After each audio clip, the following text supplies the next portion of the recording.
কাজু বাদাম আমদানিতে বিশেষ মূল্য সুবিধা পাচ্ছে আমদানিকারকরা। আন্তর্জাতিক বাজার দরের তুলনায় প্রায় অর্ধেক মূল্যে কাস্টমসের শুল্কায়ন হওয়া আমদানিকারকরা বড় ধরনের কর সুবিধা পাচ্ছেন।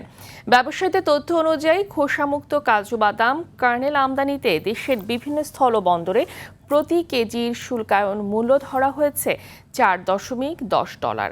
আমদানিকারকরা হালকা আবরণযুক্ত কাজু বাদাম দেখিয়ে এখানেও $4.10 মূল্যে শুল্কায়নের সুবিধা পাচ্ছেন। জাতীয় রাজস্ব বোর্ড NBR এর বিদ্যমান এ মূল্যায়ন ব্যবস্থার কারণে প্রতি কেজিতে প্রায় 107 টাকা পর্যন্ত কর সুবিধা মিলছে। এতে করে আমদানিকারকরা উৎসাহিত হচ্ছেন এবং ব্যাপক উৎসাহ নিয়ে আমদানি করছেন। এমন মূল্য সুবিধার ফলে গত কয়েক বছরের তুলনায় আমদানি বেড়েছে অনেক বেশি।